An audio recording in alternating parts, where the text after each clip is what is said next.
With the piece secured in place, an army of welders goes to work. Every mating surface, exterior hull, interior bulkheads, pipes, and electrical conduits are joined. The fire of the welder's torch finally bonds Superlift to ship.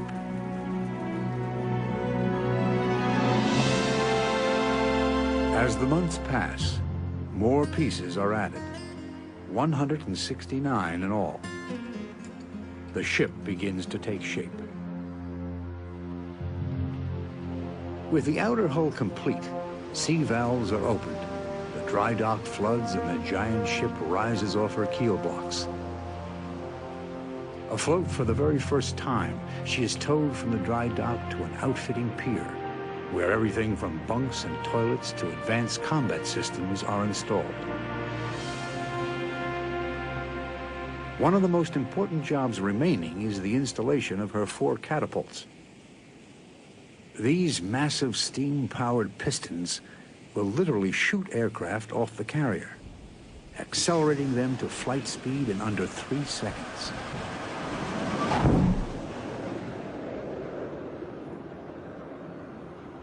The Harry S. Truman is less than a year from completion. On Truman's flight deck, shielded from the elements and spying eyes in the sky, a crew of 60 labors to install one of the 300-foot-long catapults.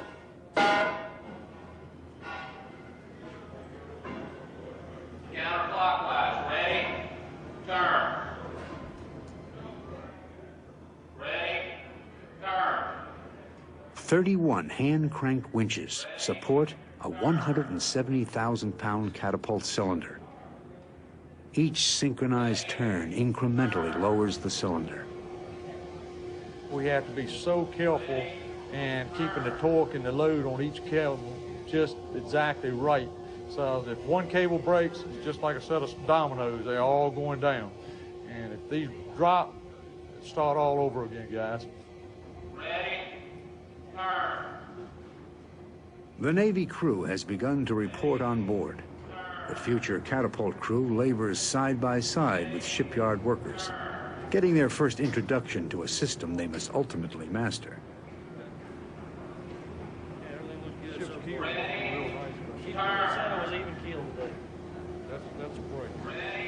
Well, I think the first one that I worked on was the Nimitz, and I've worked on just about all of them up that, either in the overhauls or new construction.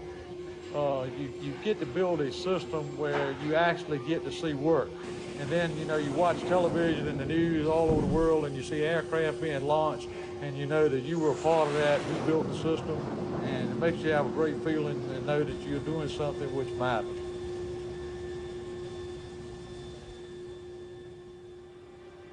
Six weeks later, the installation is complete.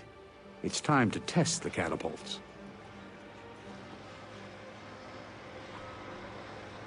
What we're trying to do here today is establish the power curve with the different dead load weights, that we can relate that to aircraft, which allows them, when they know the weight of the plane, that they get every plane launched not too fast, not too slow.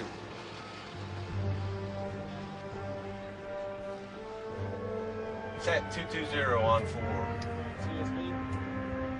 This is the first time Truman's number 4 catapult will be fired.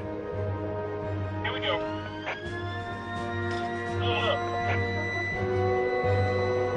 Roger, 458 clear. 3, 2, 1, fire!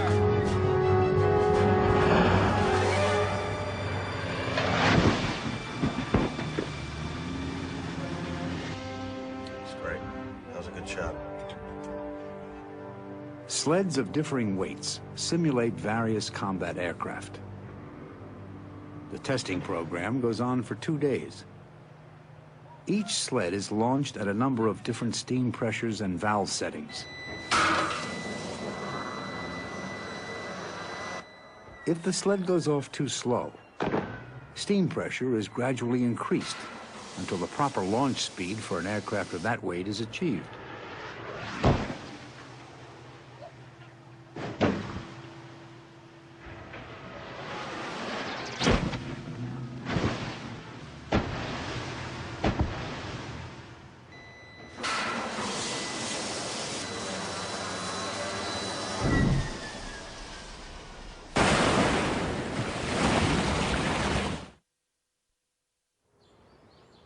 Only 4 weeks remain before the Truman is scheduled to go to sea for the first time.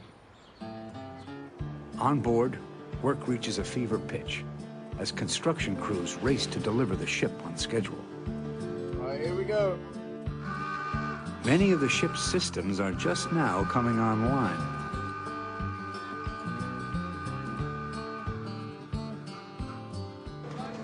As work continues, basic supplies begin to find their way on board.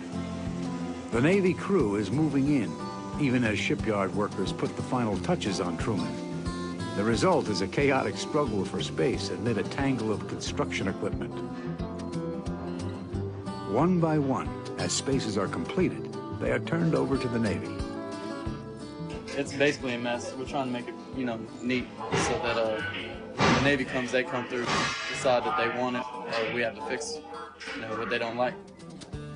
When the deadline gets closer, everything gets a little more hectic. Maybe looking a lot faster, more people, around you because everybody's trying to get their stuff done. The work must be finished before Truman embarks on builder's trials, the first phase of a strenuous series of at-sea operational tests. Sea trials will be the culmination of the new ship's construction odyssey.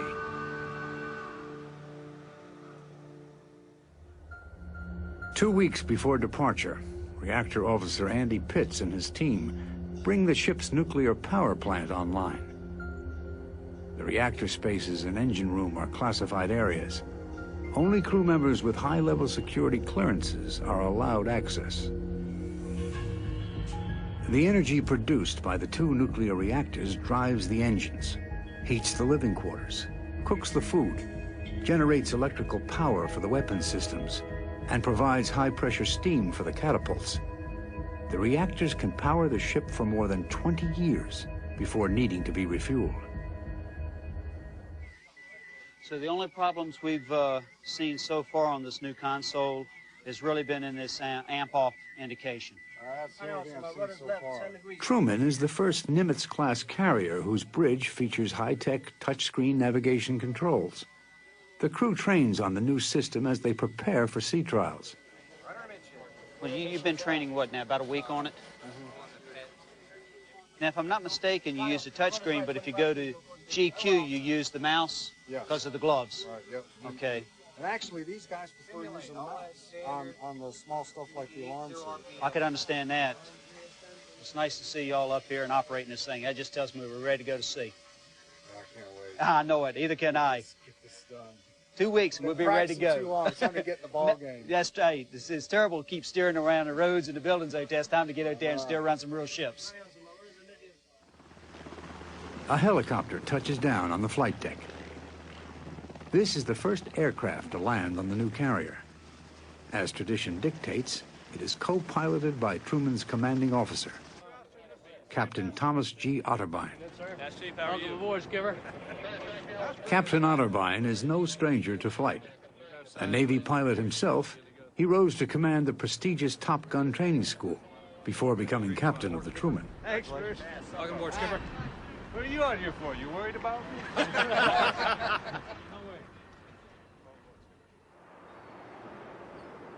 After 7 years of hard work, Truman stands ready to meet the sea.